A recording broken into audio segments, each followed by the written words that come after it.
What's up, guys? MMA Hub again, coming through with the tips for UFC Fight Island number 3. I apologise for the last video. I understand that a lot of the underdogs won on that card, but look, some of the tips came through. I did still make money on that card. Elliot, Rigeria and Keita came through large for me, so I'm still happy I made some on that. Still went positive, so we're all Gucci. I did miss out on a video last week. I made the breakdown, but then I got pretty fucked up. Forgot to upload it. So here we are. We are at UFC Fight Island number 3, main fight, Till versus Whitaker. Fuck me, what a card. What a card this is. This is going to be a fucking good day. Alright, kicking shit off with the prelims. We got Nathaniel Wood, the favourite, paying $1.20 versus UFC debutant John Casadena, paying $4.40. So the debutant Casadena comes into this as a replacement for Umar Nurmagomedov. He comes in with a 17-4 record. He has lost 2 of his last 3 fights though, so he's a bit shaky there. But then again, Wood comes in off a loss as well. He got KO'd by John Dodson, who actually ended his 3-fight win streak, or his 3-fight UFC streak. He ended his 8-fight win streak overall. I'd say Wood's favourite to take this one for a reason. He's a good fighter. He was on a streak before. I'd say he comes in off the loss. He's hungry. He comes in, redeems himself, gets the win over the debutant. I say Wood takes it round 2 via KO or TKO. Moving on, we got another debutant here and a replacement in Stolze, Nicholas Stolze, $4.30 versus Ramazan Emeev, the favourite at $1.21. Stolze comes in, he's on a 4-fight win streak in other promotions. He had 3 losses via decision, so I don't think he wants to go into the judges' scorecard. He can fight on his feet, he can fight on the mats as well, and he's very durable. He can take a hit, and I think Emeev takes it because, look, he lost his last fight to Anthony Rocco Martin on points, and that was a fucking battle. Prior to that, he won his last 7 fights, and that was including 3 in the UFC. He's got an 18-4 record and seen him pick up 7 wins via submission. I just say that he has found it a bit hard adapting to the UFC. He hasn't got a submission just yet. I don't think he gets it against Stolze, but I think he wins the fight on points. Let's go Emeev via decision. Moving on to the females, we got Betty Correa versus Pani Kianzad. Favourite in Kianzad, $1.60 versus Correa's $2.28. And look, these two fighters, look, once again, not much to say. It's just they have very similar records. Big difference is the age of the two fighters. Correa's 37, Kianzad's 27 or some shit like that.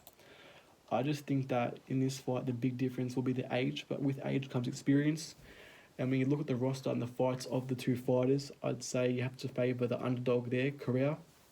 She's had losses to It's fucking Ronda Rousey, Holly Holm and Raquel Pennington. Like, come on. If you're going to lose to the big names, why not? So I'd say she's fought some of the fucking best female fighters in history. I'd say with that experience, she can take this. She won her last fight. I'd say she makes it a 2-fight win streak. Let's go into points for sure. It's a safe bet. I'd say Correa takes it via decision. Moving on to the big boys, we've got Rafael Pessoa, $3.25 versus Tanner Bosa, $1.33. Fuck. That cunt fucked me up last time. I had a bet on Felipe Lins and the cunt fucking rocked him. First round KO. Bosa got a first round KO in his last fight. That was 1 month ago. I'd say he'll still be buzzing from that fight. It was an impressive win. The Canadian came off a decision loss prior to that to Cyril Gain. They've both lost to that fighter, so each to their own. At least he went to points. Pessoa got choked out. He got submitted by him. That was the only loss in his career though, so props to him for that. His last fight he did win, went to the judges' scorecard. This one's actually pretty tough.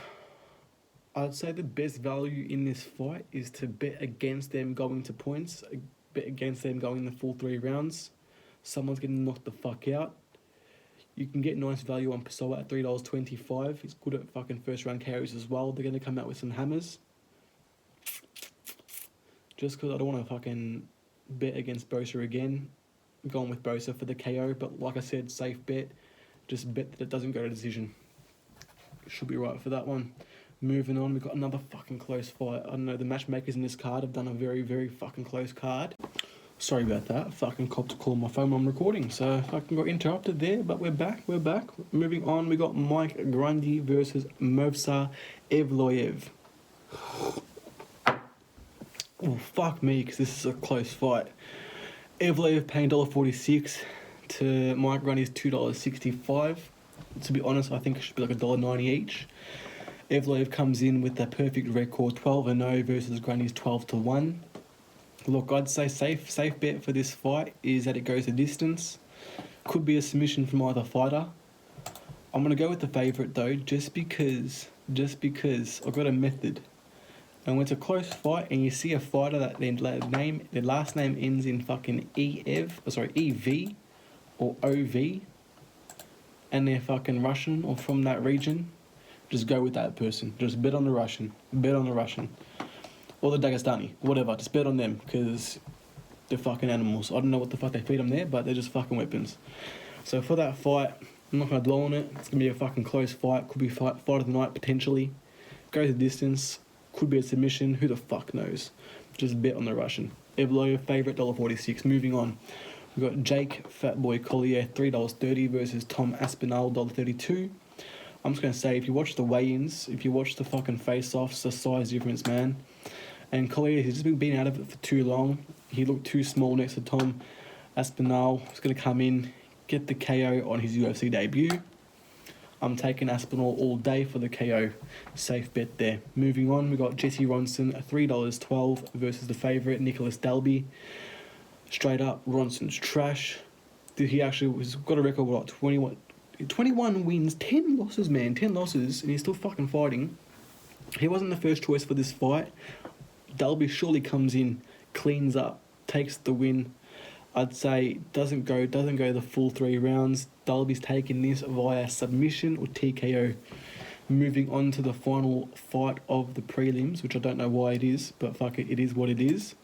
We've got the experienced veteran, Francisco Trinaldo, favourite, coming in, $1.72 versus Jay Herbert, paying $2.10. But fuck, man, Trinaldo is fucking 41 years old, still fighting. Good record, 25-7 for that age, pretty solid. So you can't rule him out, but I just reckon Jay Herbert is coming in for his UFC debut. Juicy underdog there, 10-1 record. He trains with some elite fighters over in England.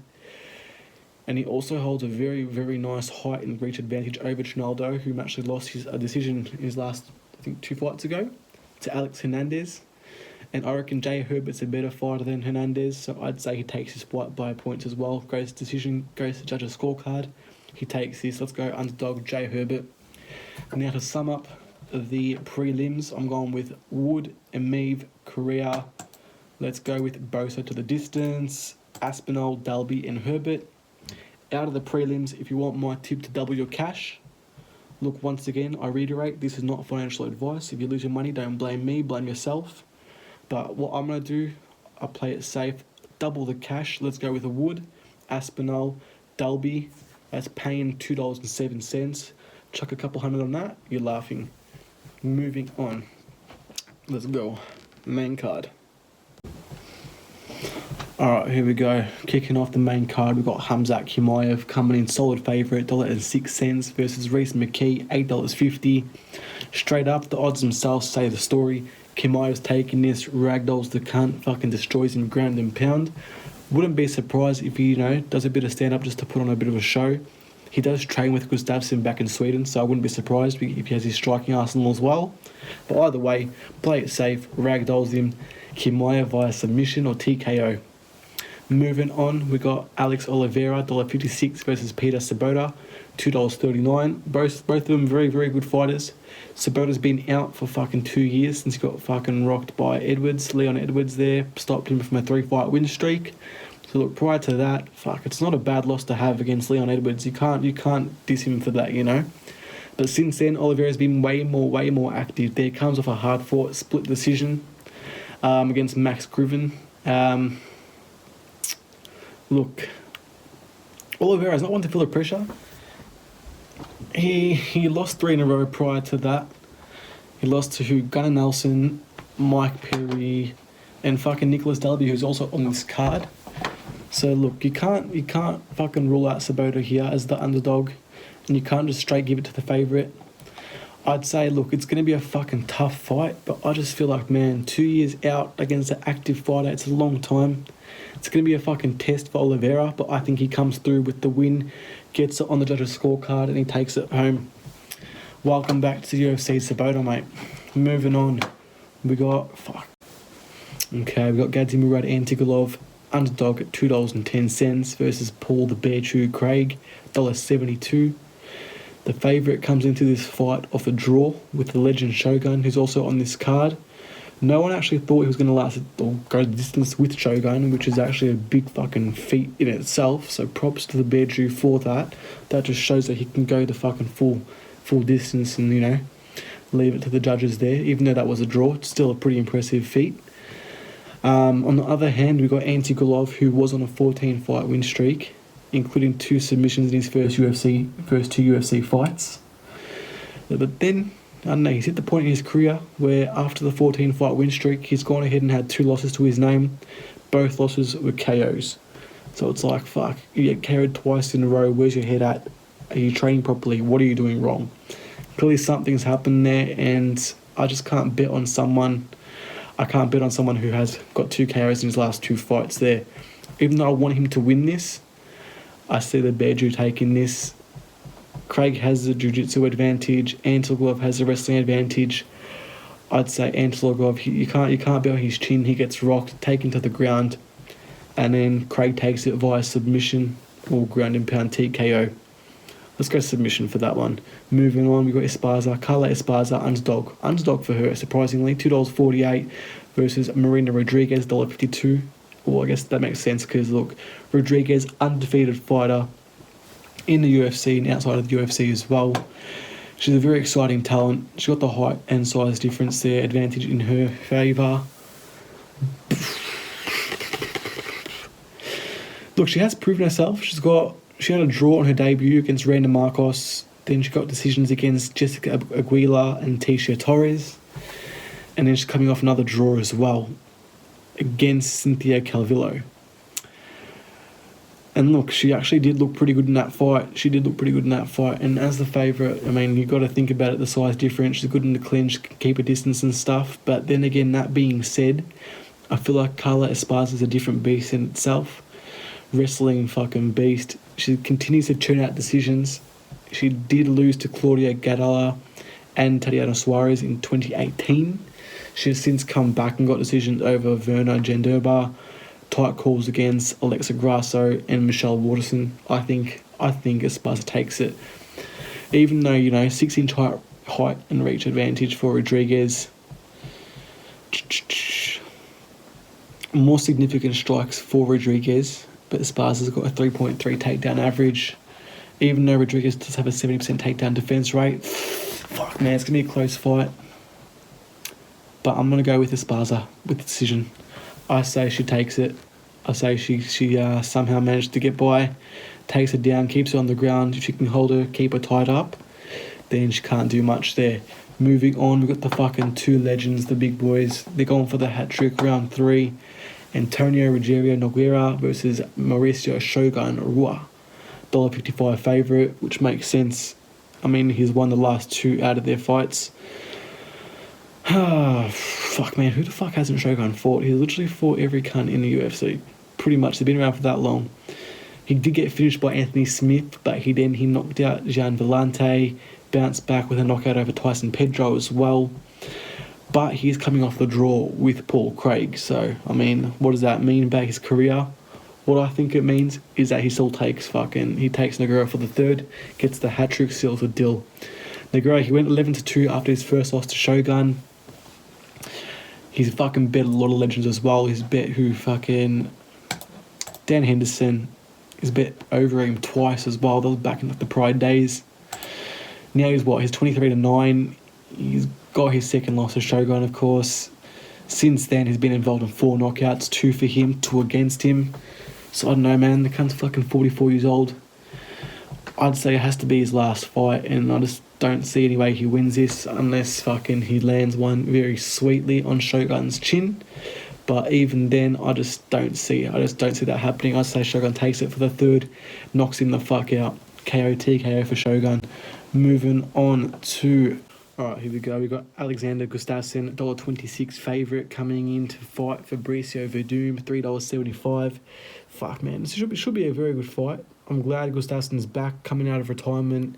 He's looking a bit thick. He's coming in as a heavyweight this time around, which I think he actually could do well as a heavyweight, coming up from the light heavyweight division. I mean, look, good first fight to have against Fabricio Verdum. Won't be easy for him, but if it stays on the feet, then I reckon he gets it done. Yeah, I think he gets it done. The former champ is versing Verdum.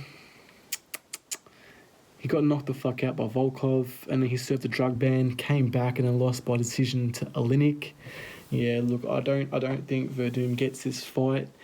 Gustafsson, he has good takedown D, he's faster, lighter on the feet, good boxing. Verdum, yeah, he's a technician on the mat, and he can finish with a submission. He's also got a nice hit, got some wild power. Yeah, I just don't think he can keep up with the speed, striking, and takedown defence of Gustafsson. I'd say Gustafsson takes this either via decision or TKO. Either way, I think it'd be a good fight. Happy to see Gustafsson's back in the running, but let's see how he goes in heavyweights. Moving on to the main fight of the card. Fuck, man, this fight. Darren the Gorilla Till versus Robert the Reaper Whittaker. Fuck, man. Whittaker coming in as a favourite, $1.75 to Till's $2.10. Ooh, I don't know who to go for, man. I love both these fighters. Before I get into it, I think Till gets it. Fuck, I don't know, but it's Whittaker. I don't know. Nah, I think Till gets it. Whittaker's coming into this fight. He was on a 9-fight win streak. He obviously lost his belt to Izzy in his last fight. He got fucking rocked pretty fucking hard. He's actually gotten rocked a couple of times in his last few fights against Romero as well. I mean, twice against Romero. Fuck, it's going to be brutal. It's going to be hard work for either fighter here. I just don't know where Whittaker's head's at. This will either go, it'll work for or against him. I guess I feel like maybe the pressure might be off now that he's lost the belt. He can fight like how he used to. Doesn't have to worry about losing the belt. All that pressure's gone. So maybe he comes back to his old form and he just goes ham and he just smashes Till. I wouldn't be surprised. But then at the same time, if you watch Whittaker fight recently, he throws and he leans into his strikes, and that just gets him hit a lot and it wobbles him. And his chin's taken a lot of punishment over the years. I feel like if Darren Till can capitalise on that, then Till's got this, man. Till versus Gastelum in the last fight. Till won it on a decision. It wasn't the best fight from either fighter. So you can't judge Till off that fight, because even though he won it, I don't think he was fighting at his best. If he comes into this fight fighting his best, then I reckon it's GG, Till takes it. Either way, I just hope that this fight's a good fight, good fair fight. Sorry about that, got fucking cut off again by another fucking call. Anyway, as I was saying though, Till, it's a hard fight to call. My reason for picking Till though is he's taken less damage over his career. Whittaker's took a lot of punishment. Pros for Whittaker though is that, like I said, the pressure's off him. He might fight a better fight than he has been in his last fight, for example, with the pressure there. Yeah, I'm still going to stick with the guns, go with Till. I reckon Whittaker leans in, throws it a bit too much, and then Till just rocks him with the left, something like that. Either way, though, I love this matchup. It's a matchup for the fans. I'm happy that neither of them are fighting Cannonier, because I think that fight would have gone bad for either of them. So I'm happy that these two get to fight each other. All I hope for is that it's a fucking all-out war like they agreed on. Let's see how it goes. Either way, I'm going to hedge the bet, so whoever wins, I won't really lose, and I won't really care. I can just enjoy the fight. That being said, let's cover the main card. I'm going with Chimaev, Oliveira, Craig, Esparza, Shogun, Gustafsson, and Till. If you want double your cash, let's go with Chimaev, Shogun, Gustafsson, paying $2.08. Chuck a cup handy on that, double your money, enjoy the ride. And then if you've done fucking shit on the full card and there's the 3 fights left, go for a cheeky hedge. Go with Shogun, Gustafsson, Till. Then hedge it with Shogun, Gustafsson, Whittaker.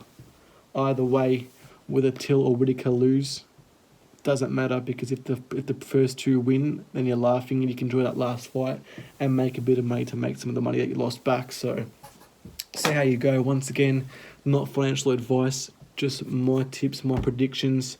Like I said, even though the last video didn't do as good as the first one, still made a profit just from that hedging method. If you want more info on how to hedge a bet, let me know in the comments, even though fucking I probably won't get a comment for this. But let me know anyway, maybe in the future I'll do it. We'll see. Anyway, let's enjoy this fucking Fight Island number 3, Till versus Rigeria. Let's go.